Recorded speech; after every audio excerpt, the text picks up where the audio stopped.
E mais uma noite nós estamos aqui para expor as Escrituras. Eu quero convidar você, abra comigo Josué capítulo 21. Josué capítulo 21. Você vai acompanhar comigo aí os versículos 43, 44 e 45. Desta maneira deu o Senhor a Israel toda a terra que jurara dar a seus pais, e a possuíram e habitaram nela. O Senhor lhes deu repouso em redor, segundo tudo quanto jurara a seus pais. Nenhum de todos os seus inimigos resistiu diante deles. A todos eles o Senhor lhes entregou nas mãos. Nenhuma promessa falhou de todas as boas palavras que o Senhor falara à casa de Israel, tudo se cumpriu. Vamos orar ao Senhor. Bendizemos a Ti, ó Deus, pela Tua palavra nesta noite. Bendizemos a Ti porque o Senhor nos traz junto à Tua presença. Bendizemos a Ti porque sabemos, ó Pai, que por meio da verdade nós não somos apenas alimentados, mas somos também, ó Deus, revigorados e, ó Deus, redirecionados se preciso for. E nós queremos, ó Deus, descansar no Senhor. Tudo que vai ser dito aqui, que seja o Teu Espírito, ó Pai, quem comunique graça aos corações e que saiamos daqui mesmo, ó Deus, alimentados para a glória do Teu santo nome. Nós oramos. Amém e amém. Queridos, nós já estamos caminhando aqui o final do livro de Josué. No capítulo 21, nós já estamos concluindo já a proposta de Deus para o seu povo. E talvez aqui é importante abrir um parêntese para trazer a mente e o coração do povo de Israel o que o Senhor tinha como propósito em tudo aquilo. E que, na verdade, todas as batalhas, todas as guerras e conquistas, elas começaram e terminaram em Deus. Eu vejo que o povo de Israel jamais poderia esquecer de um detalhe muito importante na vida daquele que serve o Senhor. O Deus que nós servimos é o Deus provedor. É o Deus da providência. Então, de forma sucinta, nós lemos aqui o final de um capítulo que acontece após a distribuição da herança das tribos, que acontece após o Senhor declarar que aquela terra era do povo a qual Ele escolheu para se apossar da terra, e aquele povo então deveria entender, depois de toda esta conquista, essas verdades claras que foram aqui ditas dos versos 43 a 45. Mas a princípio eu gostaria de pensar com você que esta providência de Deus, ela passa pelo crivo primariamente da promessa. A providência de Deus, ela acontece porque Deus, Ele anseia abençoar o seu povo. Você observa comigo o que diz o texto, em versículo 43, que desta maneira deu o Senhor a Israel toda a terra que jurara dar a seus pais, e a possuíam e habitaram nela. Desta maneira, o desfecho de tudo, concluindo, a conclusão da história de Israel até o momento é a seguinte: Deus havia dado a terra porque Ele primariamente Ele jurou dar aos pais, jurou dar às gerações, e os planos de Deus eles não se frustram. A proposta de Deus ela é sempre, na verdade, contumaz. Deus é fiel a si mesmo, Deus é fiel à sua palavra, Deus é fiel aos seus juramentos. E uma vez que foi Ele quem jurou, mesmo naquela primeira geração que se perdeu, os propósitos do Senhor, eles não foram lançados de lado. Josué e Caleb, a geração dos mais novos, cresceram no deserto, caminharam por 40 anos, conquistaram a terra, romper os grilhões, romper os gigantes, rompeu o rio Jordão. E agora o Senhor, ele confirma esta verdade, que o Senhor é quem foi fiel. Como nós vimos, queridos irmãos, em todo o curso da exposição de Josué, Deus estava no controle de todas as ações. Quando Deus ele começa a dizer para Josué para não temer, é porque Deus estava com ele. Quando Deus falou para Josué para se primar na palavra, para afirmar o coração e instruir aquele povo na palavra, é porque a promessa ela vinha por meio da palavra. Não teria aquele povo galgado nenhuma posição abençoada se tivesse esquecido a palavra. E é por isso que quando nós atentamos para a Escritura, quando o Senhor ele fala alguma coisa por meio dela, nós não temos que duvidar. Não temos nem sequer que questionar, porque quando ele delega algo, quando ele ministra algo, nós podemos acreditar que vai acontecer. E aquele povo já havia ouvido por boca de Moisés uma declaração muito importante antes de entrar na terra prometida. Deus havia dito àquele povo que ele não é homem para que minta. Ele não é filho do homem para que se arrependa de qualquer coisa. Apesar dos reveses do povo estar endurecido, o povo está distante, o povo está em desobediência, Deus não é homem para que minta e nem filho do homem para que se arrependa. E aí, inclusive, Moisés disse àquele povo, porventura, tendo ele prometido, ele não fará, ou tendo ele falado, ele não cumprirá. E nós vemos essas mesmas palavras sendo descritas pelo apóstolo Paulo agora no Novo Testamento.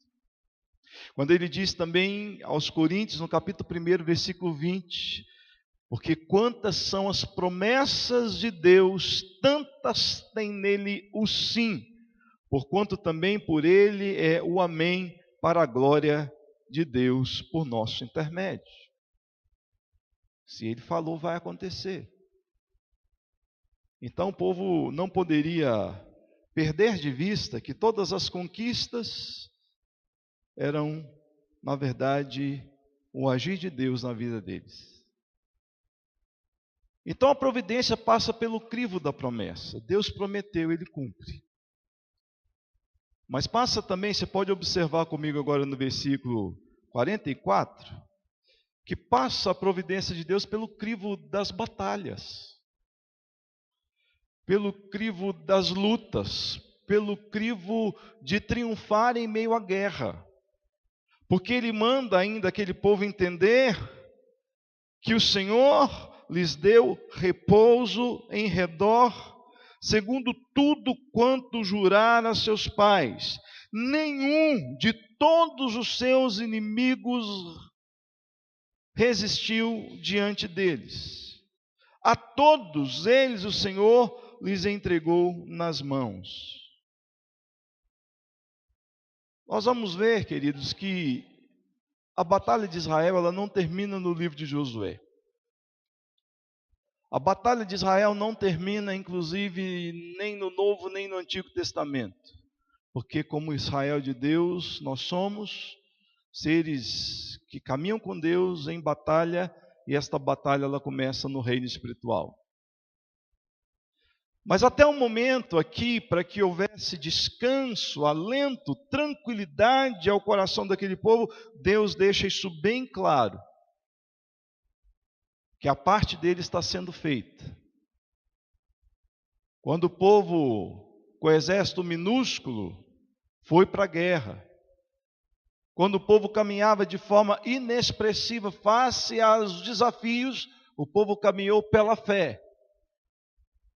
E esta fé certamente começou com Josué e Caleb, e a segunda geração também caminhou nesta mesma proposta de acreditar que Deus venceria os gigantes, e ele venceu.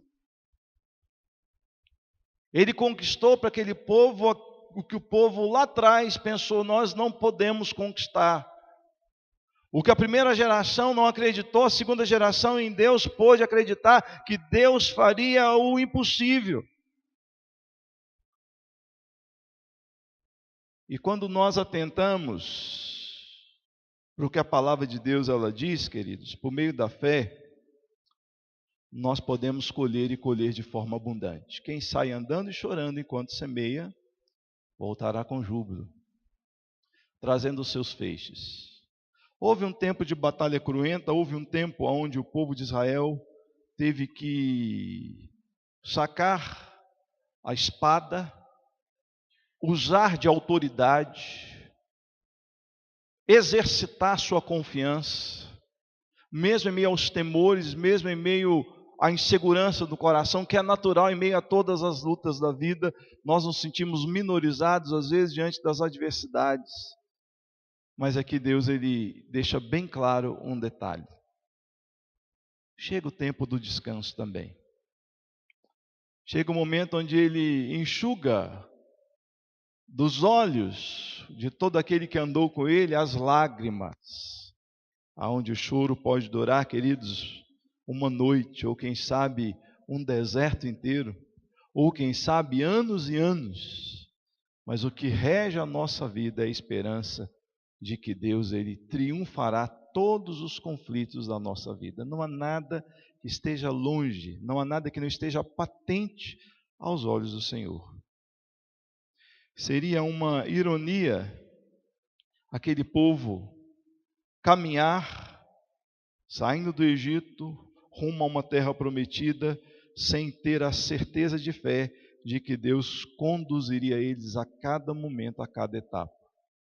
E nós vemos que em cada momento houve milagres. O Deus que nós servimos é Deus de milagres. Não milagres de simplesmente o coxo andar, o cego enxergar. Milagres, queridos, de livramentos que nós podemos ver a cada instante. Quantos milagres eu já recebi hoje, nesse dia inclusive. Quanta manifestação do poder de Deus foi derramado na minha vida para eu estar aonde eu estou hoje. No século 21, em meio às opressões, em meio às crises, o Senhor tem me sustentado junto a Ele. Então eu posso dizer, experiência minha, você também pode declarar isso, que Deus tem sido fiel. Deus tem feito com que nós vençamos as batalhas. Estamos acordados, estamos vivos, o que dá a entender que, embora eu recebo da parte de Deus esta palavra de repouso, Ele está me guardando, Ele está me sustentando, mas olha, o tempo não acabou, nós temos que caminhar, vamos nos mover junto a esta graça da providência do Senhor. Agora eu chamo a sua atenção para o versículo 45.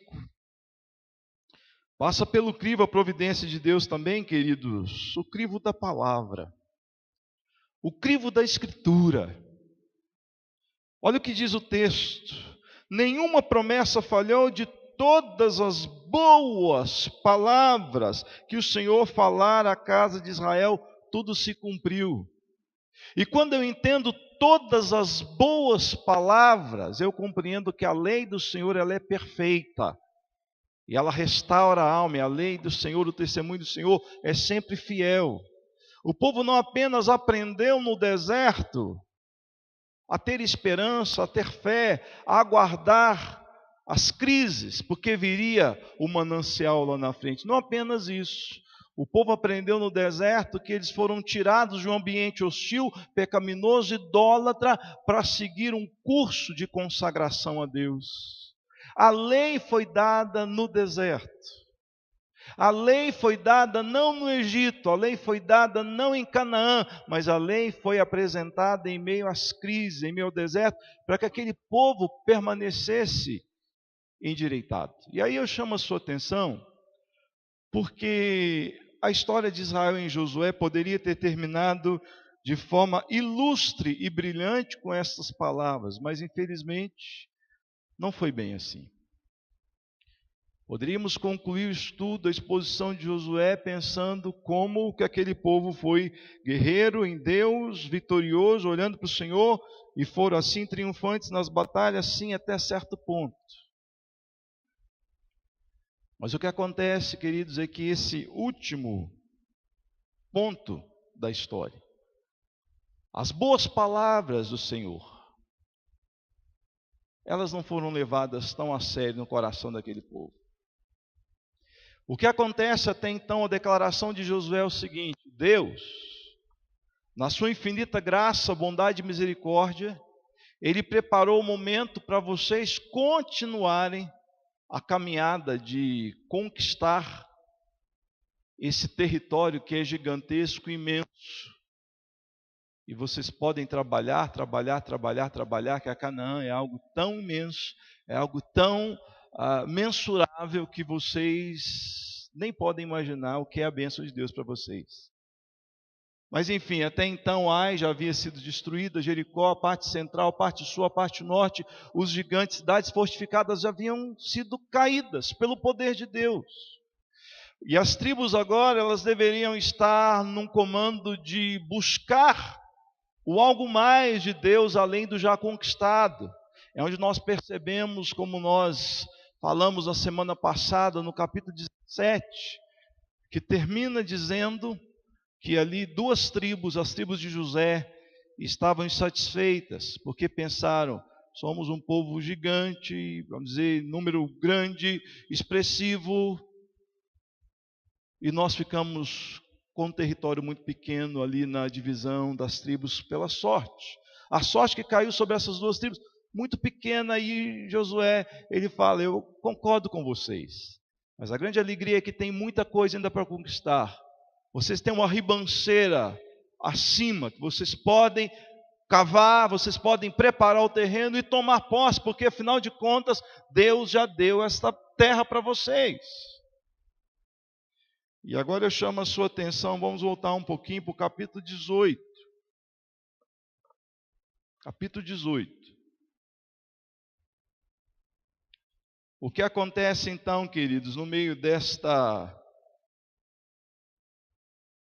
ação do povo em conquistar o algo mais, é o que está descrito aí no capítulo 18.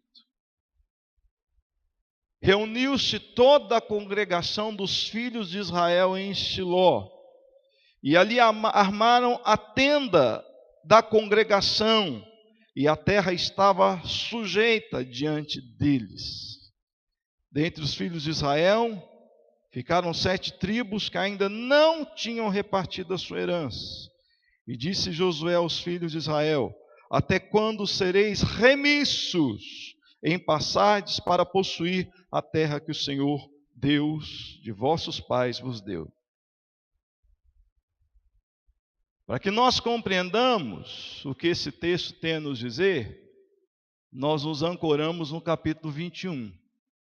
Porque uma vez que Deus deu descanso, uma vez que Deus revelou ao coração do povo a promessa e cumpriu, Deus foi fiel ao povo, Deus foi fiel aos seus preceitos, Deus foi fiel a si mesmo, aquela terra já era possessão daquele povo.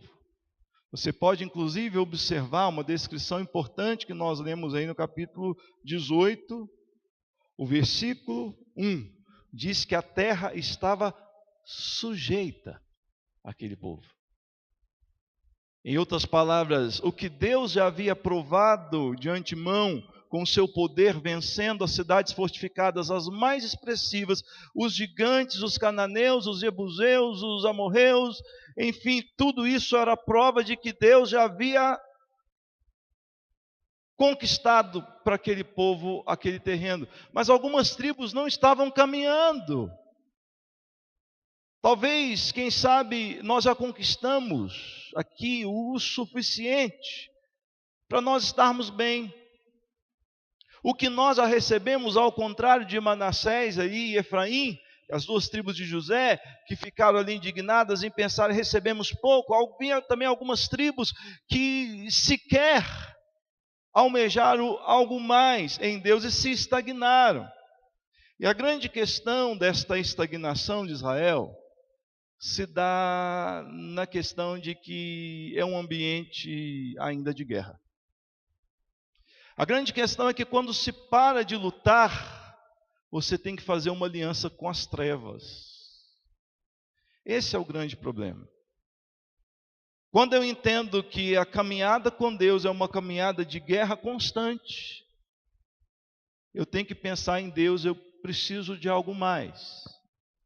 Eu não posso me achar tão maduro espiritualmente, tão sustentável na minha comunhão com Deus, a tal ponto de pensar, não há mais nenhum inimigo pela frente.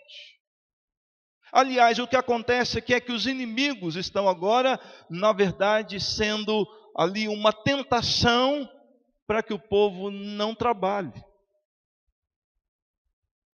Esta satisfação que produz comodismo, ela é saudável. Sabe, aquele estagnar-se e pensar, eu não posso caminhar mais, aliás, eu não devo caminhar mais, porque está muito bom. Queridos, a ordem de Deus era qual? Nós vemos isso aqui em todos os contextos, em todas as mensagens. A ordem de Deus era trazer ali naquela terra um contexto puritano. A ordem de Deus era desfazer o contexto de pecado, de idolatria, de trevas, o dedo de Deus, o juízo de Deus, para trabalhar nos ímpios cananeus. Deus destruiria todos eles, para que a raça israelita ali fosse uma raça pura, de adoradores, que não se aliançavam com as trevas. Infelizmente, o que acontece aqui, apesar de Deus ter dado a herança, Deus ter vencido os gigantes, é que o povo cruza os braços. Começa a temer os inimigos, mas a terra já é deles. Começa a se curvar diante das autoridades, dos reis, dos cananeus. E começa a pensar, essa tarefa ela é muito árdua. E aqui nós percebemos algumas tribos que Josué ele vai mencionar no livro que não quis ir adiante. Cruzaram os braços, pararam de lutar, pararam de caminhar vencendo em Deus. E essas tribos, queridos, elas correspondem, sabe o quê? O livro de Juízes, aquele momento mais cruento da história de Israel. Sabe o que acontecia no tempo dos juízes? Se você já estudou um pouquinho a história dos juízes, você vai lembrar do que eu vou dizer. O povo, por deixar de lado a palavra que deveria ser de vencer os inimigos e não fazer aliança com eles, o povo ficou completamente desnorteado, a tal ponto de não haver ali mais nenhuma liderança espiritual, nenhuma referência que levasse aquele povo a uma caminhada de retorno a Deus. E assim Deus permitiu que eles se lançassem à promiscuidade, a tal ponto, queridos de Deus, ver na sua soberania e ordem e lei que foi dita a eles, destrua o povo, os homens se aliançaram e coabitaram com as mulheres pagãs dos cananeus. E começaram inclusive a adorar os deuses delas. Quando nós vemos uma referência um pouco mais adiante, em Salomão, e fez inclusive templos para as deusas, para os deuses das suas esposas. Lá no tempo de Juízes já acontecia isso. Por quê? Porque o povo parou de lutar. O povo parou de guerrear. E o inimigo se tornou não mais um inimigo, mas um aliado. Aí faziam o seguinte, não, vocês vão se aliançar conosco, então como pagamento vocês vão trabalhar como escravos. Aconteceu muito isso no período dos juízes. Os opressores inimigos sabiam que havia uma palavra de Deus para que eles fossem destruídos, e eles assim começaram a persuadir os israelitas para que não fossem destruídos e fizessem então uma aliança de paz. A grande questão é que essa aliança de paz ela é extremamente perigosa e danosa. Porque quando se faz uma aliança de paz com o inimigo, ele fortalece. Aquele povo tinha a faca e o queijo na mão. Faça o que Deus mandou, destrua tudo. O povo não destruiu. E aí onde a história de Israel ela vai se locomovendo com a infiltração das trevas. E não era para ser. E nós sabemos que os anos vão passando, o povo vai se perdendo, porque aqueles que eram já vencidos e fracos, a tal ponto de serem escravos no tempo de Josué, se fortaleceram e se tornaram governantes novamente. Tomaram posse daquilo que já era para ser perdido novamente. E aí, queridos, que nós vemos na história os cativeiros de Israel que vão seguir lá no tempo dos profetas. E mesmo Deus falando, Israel retorna, Israel volta, Israel continua em consagração. O povo não ouviu. Cativeiro do norte, Assíria, cativeiro do sul, Babilônia, o povo subjugado por nações ímpias, porque não caminharam em obediência. Eu quero concluir, queridos, aqui com você, inclusive o estudo de Josué. Nós vamos terminar hoje aqui. Eu quero trazer para você o seguinte aqui, que quando Deus ele fala, quando ele ordena, quando ele delega, não é nada simplesmente para eu e você olhar para a palavra e falar, nós temos que seguir. Não. A lei do Senhor não é simplesmente um decreto para que nós andemos em consagração a Ele, não. A lei do Senhor, ela foi ministrada ao coração dos israelitas exatamente para que eles tivessem proteção divina. Porque quando eu olho para a lei e obedeço à lei, eu estou protegido espiritualmente. Quando eu obedeço à voz de Deus, eu estou guardado em todos os âmbitos da vida. Mas se alguma área, seja área financeira, área matrimonial, como irmãos de igreja, como um empregado, como um patrão, qualquer área da minha vida que eu me desvirtuar dessa lei, me distanciar dela, eu vou estar desprotegido. E uma vez desprotegido, o inimigo ele terá força, ele terá autoridade contra a minha vida. Aí quem vai me socorrer? É bastante correto as Escrituras no que diz respeito à história bíblica, porque a história bíblica ela prova que não é tudo um mar de rosas. Nós olhamos para Josué em todo esse contexto, em todo esse tempo, quartas-feiras que nós estudamos esse livro, nós percebemos, queridos, que embora havia uma promessa, e foi feita 40 anos atrás, essa promessa passou pelo teste não só do tempo, mas também passou pelo teste da fidelidade do povo. Então não é, queridos, que o Senhor, uma vez que nós cremos nele, que ele vai nos abençoar a qualquer custo, não. O parâmetro da bênção de Deus está em Deuteronômio 28. Se você obedecer, ele vai te abençoar.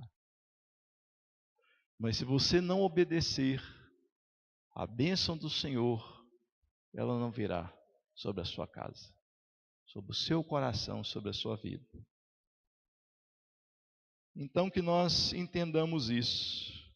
Eu não sei até onde você já conquistou algo em Deus. Você já conquistou algo X, estando com Ele, conhecendo a Ele, entregando o seu coração a Ele. Mas fique, querido irmão, com esta palavra de Josué 21 no seu coração. A providência de Deus, ela passa pela promessa. Ele é fiel a tudo aquilo que Ele jurou para Ele mesmo. Passa pela luta, porque embora aquele povo já venceu, mais lutas vão vir pela frente.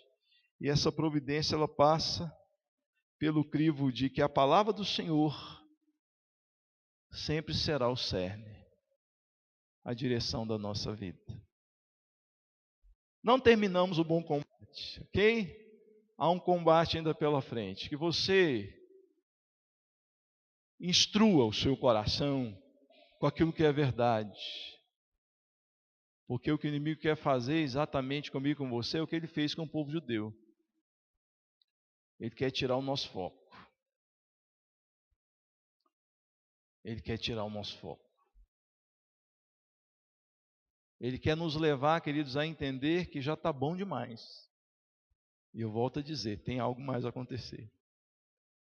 Alguém diz, o melhor de Deus ainda está por vir, tal como uma frase mal colocada. De certa forma, sim, porque o melhor já veio. Mas eu acredito que Jesus, ele veio, nos deu vida, nos deu perdão, nos deu esperança da vida eterna, mas a vida não termina quando a gente entrega a vida para Jesus. Nós precisamos ansiar algo mais em Deus.